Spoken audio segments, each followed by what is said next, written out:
United Talk Time on podcast. It's the Sutton podcast. And there it is!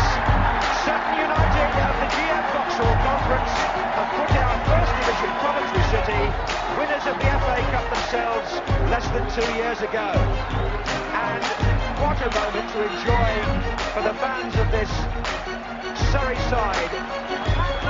They've had their moments before, but never one like this. But the whistle goes down. Delight for Sutton United. Sutton United, the National League, are through to the last 16 of the FA Cup. No longer English football's perennial non-league club. A 123-year crescendo reaches a new peak for Sutton United, who are promoted to the Football League for the first time.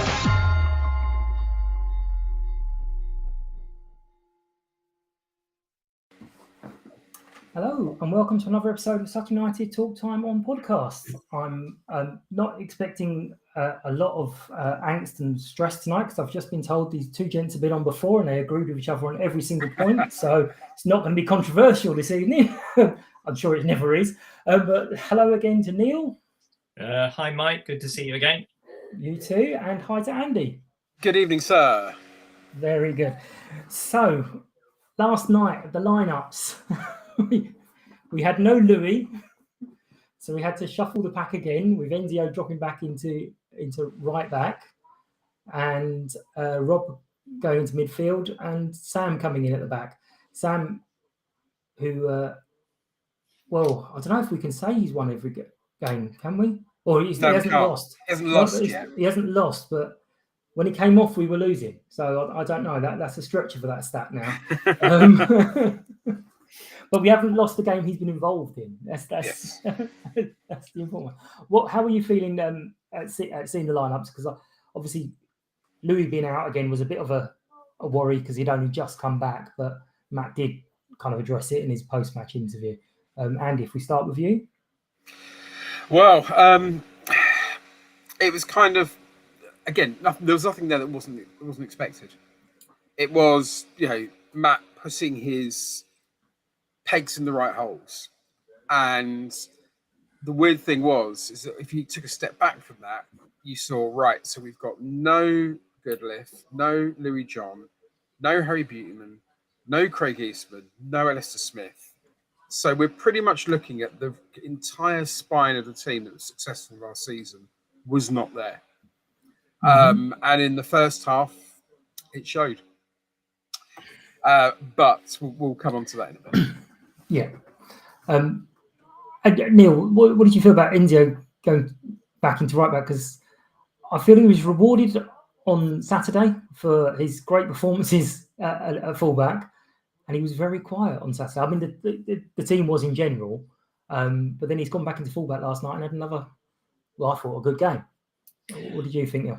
I think I agree with what Andy said just now. I think Sam and Enzio were far more exposed because of the quality of Northampton compared to, the Wimbledon game. So, I was worried when I saw that lineup because aside from that was that basically we'd literally just got a goalkeeper and virtually just forwards on the bench. So if anybody else got injured, Mm-hmm.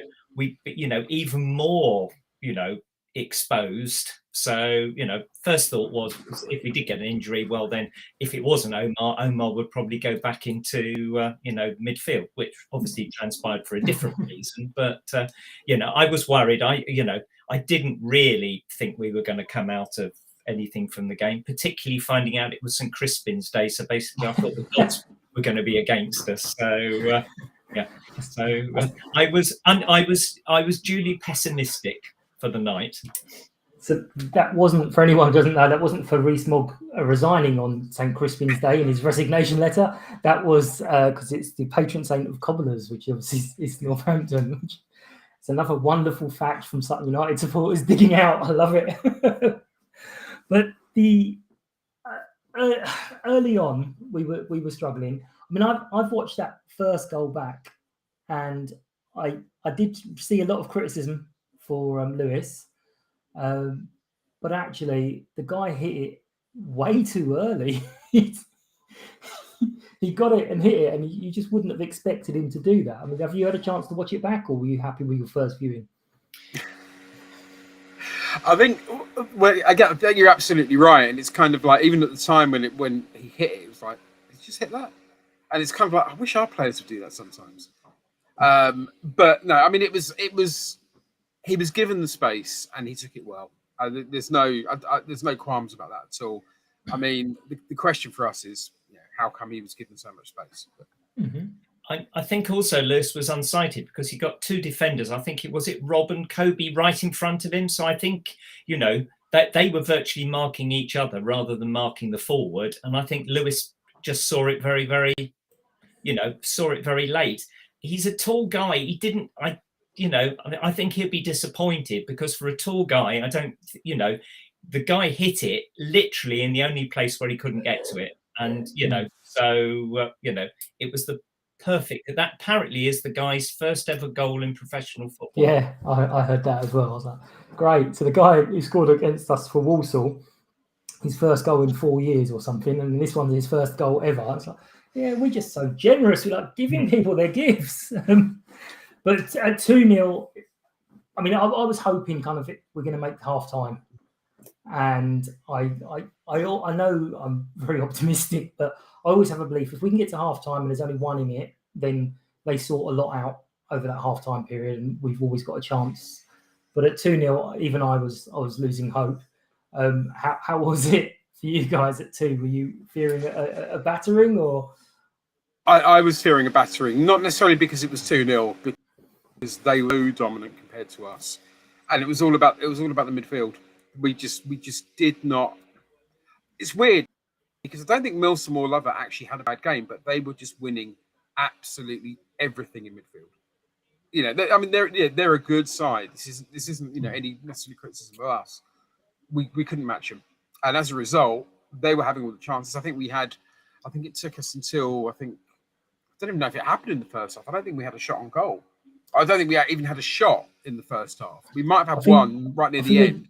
Joe heading the ball down from like a yard or two out. I think that was probably down, but and it's then it went really, it was extremely biased in their direction. And I was fearing a bit of a rout because Matt, certainly one of his strengths, weaknesses, whichever way you want to see it, is that he has a game plan and he sticks to it. And Sundays that works absolutely fantastic. If he'd stuck to the game plan, we would have been trounced, I thought, because we were showing nothing. But we'll talk about half time afterwards. I took a couple of footballing friends, and my friend Claire has a habit of seeing 4 goals in a game. So unfortunately, when it got to 2-0, I thought it was going to be 4-0 because that's what it looked like. But she did tell me to have faith at lunchtime. Sorry, at half time. So, and we'll talk about my prediction for the match, which I was nearly came true, which would have been terrible. But we'll get onto that later. But so I was like Andy. I was fearing the worst, and something had to change. And I just wondered whether Matt was going to do something different at half time, or whether he was going to wait until 60 minutes and do. Which is what we would normally expect from him. I mean, we weren't the only ones. I have to say there was a lot of the Twitter feed of, oh, that's it. I mean, Nick said he did something to sort out their till and help him out, and he said that's going to be the highlight of the Tuesday night. Yeah. I think the Sutton youth even said, oh, great, yeah, another wonderful Tuesday. So there was a lot of us feeling a little bit despondent. And then a bit of an odd substitution because it was at half time, which we don't often do. So obviously there was a little bit of a worry that something had happened to Sam again, because obviously we know his history and he's a bit delicate that we're worried about him. But it does seem that it was based on the fact he was on another yellow, and we would have really struggled if he'd got sent off at that point. But were you surprised to see Killian coming in? No. At the time, it was obviously Killian had come in for Sam. So obviously try and work out, right, well, who's doing what, and it was pretty obvious that Omar had gone back into midfield. And actually, that was the point where I thought this could be interesting, because you you want to have a big physical presence up front. You know, they've got a good, big, physical, strong defence. You want somebody who's going to at least challenge him a little bit, which Omar was doing as best as he could, but wasn't necessarily being that effective because the stuff coming from midfield was scraps, basically. So I'm thinking, Killian up front can still fill that role. Now, Omar played in midfield against Swindon last season, where he lost 3-2, and actually had a really good game. And then, of course, Omar played in the centre of defence at Newport last season and had a really good game. So thinking, actually, this might be really, really clever, because you're going to have someone who's going to battle more in midfield than Milsom could. But Milsom would obviously do a fantastic job at left back, which he did. And I thought, this could be interesting. If we get an early one here, this could change quite significantly. And then a few minutes later, yeah. Neil, what were your thoughts? As soon as Killian came on, I don't know whether they hadn't researched it. I think they were shocked, because he's such a physical presence. And my other friend who came to the game with me, is quite an astute football pundit, turned around and said they're scared of him. They're not quite sure what to make of that young lad that's come on. And the other thing with Omar being just in more midfield, came in later. So in fact, he came and he met the ball. He actually attacked that ball, which was a beautiful cross in. So, it was an inspired substitution. And I see Matt's been picked out as midweek EFL manager for, Yeah. I mean, I always wondered if their game plan was obviously built around Omar playing for 60, 70 minutes, and they had people to say, right, you stick to him, and then suddenly he moves position to a completely different position. The defender's going to have to then go, well, do I still stick with him, or do I stick back? And who's this young bloke bouncing me off of him, and what's he doing? I'm supposed to be playing football, not heavyweight boxing. What the hell is going on here? But yeah, you're right. They just couldn't handle Killian bouncing around all over the place, and obviously Omar got his goal, which gave us that little sniff, and then. Oh, Donny boy, I didn't get a sound clip for that. But Donovan, it was like he rolled it back. And I think Claire said it was like our players suddenly remembered, hang on a minute, we're really good here. Let's play again. How was that? I mean, one of their players was on the floor, so I did worry it was going to get called back for a foul. Obviously, I didn't see it all, but what did you think? Well, again, it was Omar creating the chance. Mm-hmm. Omar went in for the tackle, actually made a bit of space. I don't know if it was a mistake or if they were a bit unsure, but they just gave Donovan a sniff. And that was it. He was gone. Bang, straight in. Mm-hmm. It was euphoric. I still, as I mentioned on Twitter last night, my first reactions to that was an expletive aimed at those posters on the forum that just keep slagging off our strikers for not scoring goals. But it was. I was so pleased for the lad, because he was obviously overjoyed when he got that in, because things haven't gone his way, and it's been a tough season for him. So for him to score that goal in that manner, in that situation, it's going to just do wonders for his confidence. Well, it looked to me, sorry Neil, just before you jump in, it looked to me that when he got it, he just hit it. I know that sounds really Andy Townsend under tree, just hit it, but it looked like he got the ball, didn't think about it, just went bang and went in. Whereas sometimes when you see him get the ball, he's just got that moment of thinking, right, what am I going to do with this? And he's not acting instinctively, and therefore the chance is gone. I think there's the confidence thing, is that maybe he's actually overthinking what he's doing because things aren't going too well. And actually at that moment, he didn't have time to think. It was just instinctive, and it worked. And so maybe this could be quite a turning point for him this season as well. Absolutely. Sorry, Neil, you were going to jump in there, so I waffled. Andy, I think it was your point, Mike, when one of the chances in one of the earlier matches, you said, because I think you were standing next to me, you said, I wish he'd hit it. I think, he had probably too much time, and he thought about placing it because that was the safer option rather than putting it into row Z. Whereas, because as Andy's just said there, it was an instinctive. He really just he hit it as hard as he could, and the keeper stood absolutely no chance. That it was a real striker's strike. I think had the keeper got to it, he probably would have ended up in the net with the ball as well. So it was going in. But at that point, we suddenly then seemed to have all the chances, which is a worry because we kind of scored the equaliser a little bit early. And I think Tony alluded to this in the interview, saying at that point, when you've come back from 2-0, do you keep going and go for the win? Or do you kind of go, well, hang on, 2-0 is not a bad result. 2-2 is not a bad result away from home. Do you stick with it? Because if they just hit us on the break, it would have just absolutely demoralised everyone. And we're like, oh, here we go, all over again. But we certainly seem to have all the better chances. Neil, go on. I think because we didn't stick with what we'd got, that's why we carried on playing properly, because basically we didn't have that mental thing. I think if we'd have actually equalised later, we may have had let's stick with what we've got. But because we had 30 minutes or so to play, we carried on as if it was a normal match. So we were much more relaxed. And as I said, we looked as if we were going to have more likely to score. But going back to my prediction, I put on the not the top 20 forum that I anticipated an end to the goal drought. Probably Omar and Donovan would both score, but the irony would be that Northampton would score 3 because of the crispy bit. So when it got to 2-2, at which point I said, because Jenny was behind me, I said, oh God, I hope my prediction doesn't come true. She throttled me. So basically, it was essentially because, it's suddenly violence on the terraces rears its head again. Beautifully true. And my predictions never come true. Well, I pre-recorded. I can't remember if it was on my version of it or the Stockport's version of it, but we were talking about different players, and I said, we've got 2 strikers. We'll absolutely batter you from pillar to post and run you ragged for sort of 60, 70 minutes, and they won't score, but they'll come off and they'll have done their job and let the kids on to score.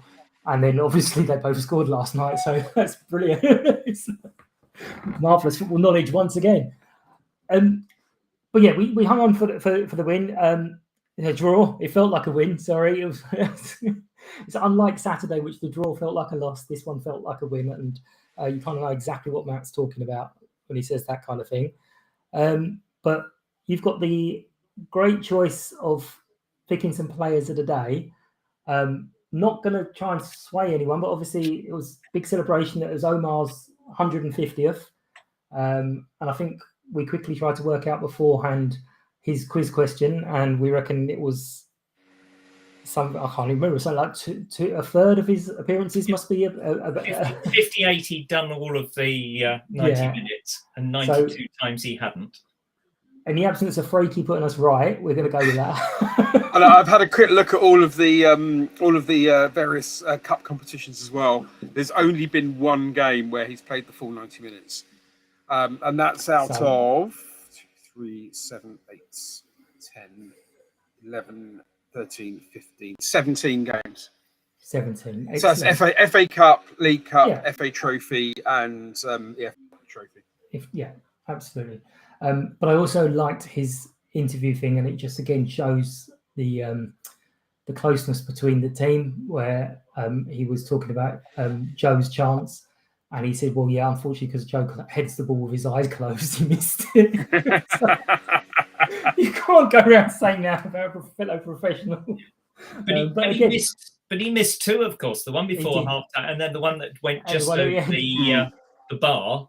Near the end, Near the end. So that kind of thing, that does just show the real closeness of the squad, because you'd never hear a player slagging off another player. It's clearly a joke and a banter.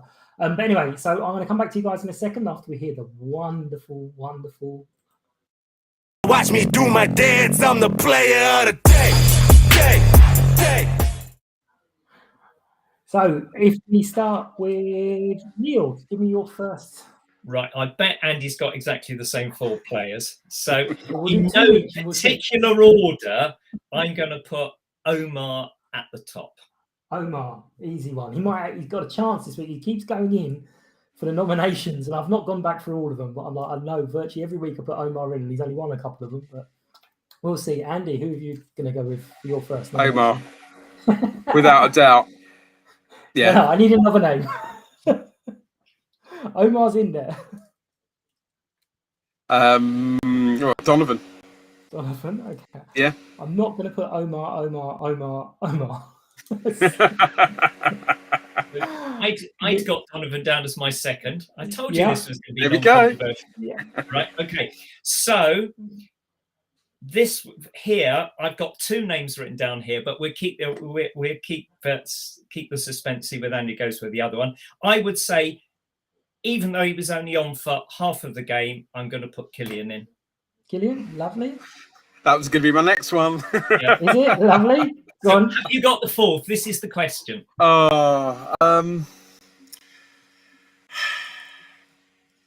See, weirdly enough, and I think this is where we might disagree. I actually thought out of the four defenders, he was probably the most impressive before he went off, and it was Sam Hart.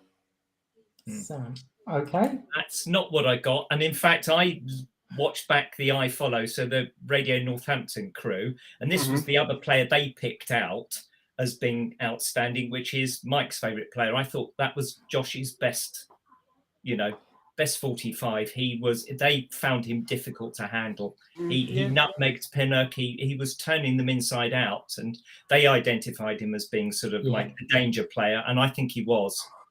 I think potentially, I'm not being nasty, but I think that's because he's not our player, and they want to label us all as monsters and brutes, and he doesn't really belong in there with us. So it's like we've got to choose a player that doesn't quite fit the Sutton. The comment, I don't know whether you watched it on iFollow, but did you notice the fact that, according to Radio Northampton, we played in mustard and black is our kit?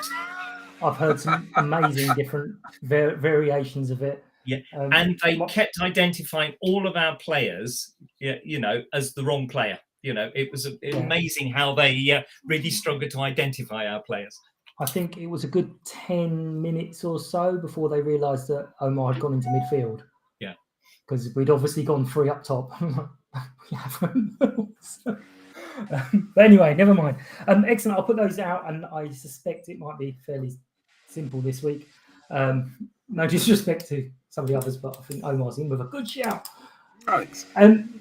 Right. So I have pre-recorded my conversation with Russ, and I will be slotting that in here. So if you guys want to hear it, you'll have to skip forward to about 23 minutes when the podcast comes out. So there you go, doing you a little favour.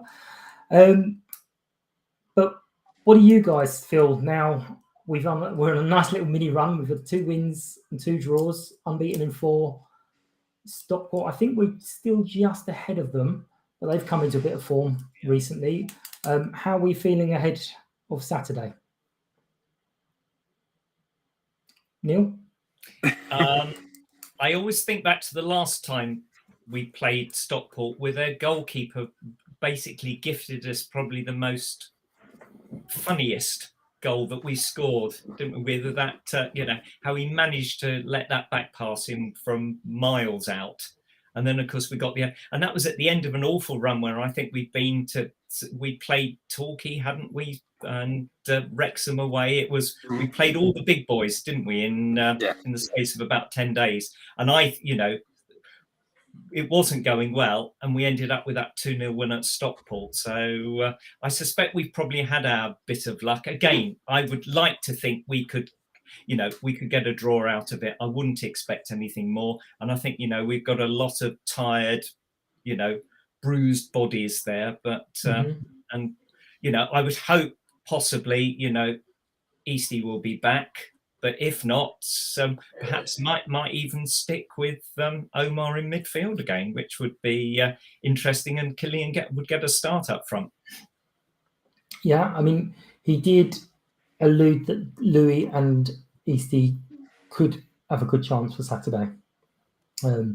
Which, as I said to you, I think if there's a chance and they're half fit, well, not half fit because he's very protective of his players, but I think if there's a chance, he'd start with them and then shuffle the pack, because obviously you don't want to bring them on late and then have them come off again because they're not quite there. But Andy, what are your expectations? Well, if we recorded this before yesterday, I'd be certainly less optimistic. The thing about yesterday or last night was that second half was possibly the first time, but maybe not quite, where I saw the real spirit of last season. Kind of, we don't know we're beaten. We're going to go for this. It might have been because of the rocket they had at half time, but it felt like last season rather than us kind of struggling this season. So I'm going in a lot more confident. I don't think we'll win. Although, Stockport might be hitting a bit of form, but they're still quite indifferent, and they probably should have been doing better than they have been. And I think this is probably the last couple of weeks where they will probably not start clicking properly. I think we might well get away with something. Come back down the M6 with at least a point. But again, it's going to depend on how the team is ready and set up and how knackered they are. Yeah. I mean, Northampton's not a huge trip, but it's a slightly different beast.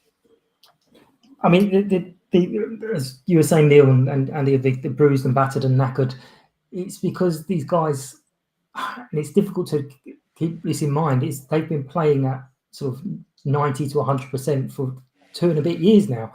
They are playing well above themselves. That's not, again, a disrespectful thing. They are playing absolutely at their full on. And in any job you're doing, if you're constantly full on, it's knackering.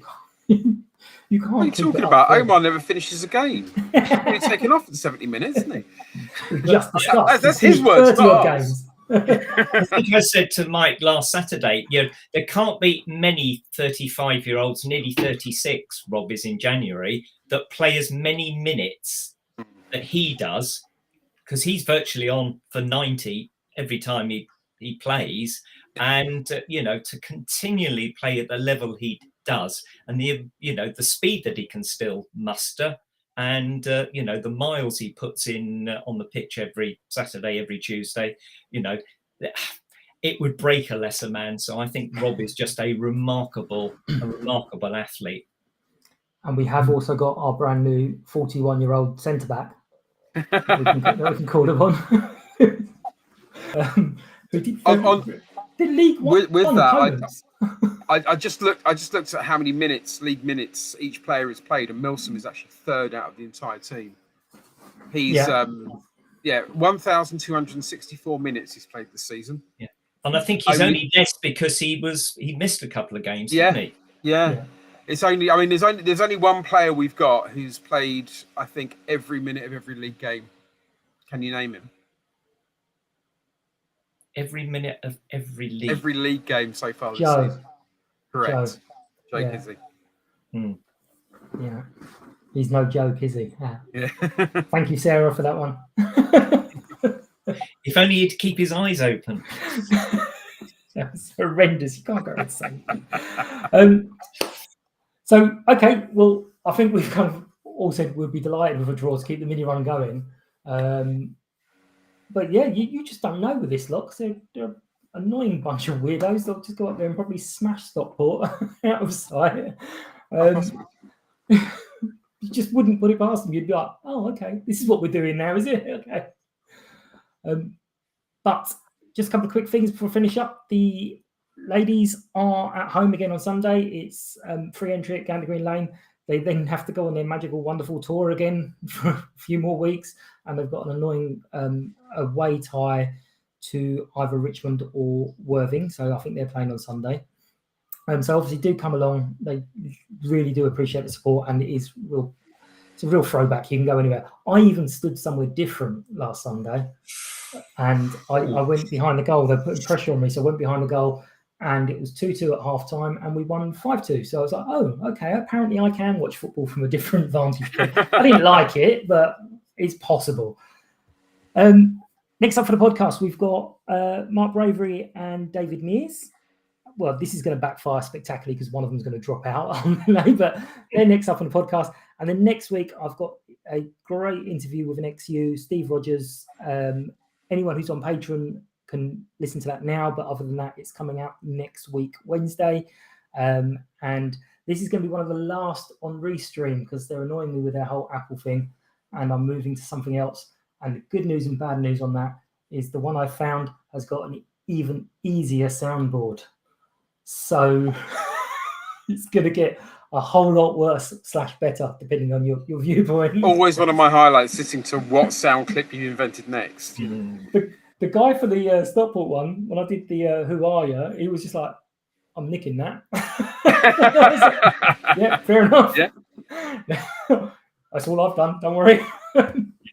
But thank you very much, gents. Thank you for your time as always. And thank you guys for listening. I will see you next time, and safe travels to anyone up to Stockport. Obviously, it's outside the M25, so that doesn't include me. Thank you. Thank you. Bye-bye. Okay. Bye-bye. Cheers.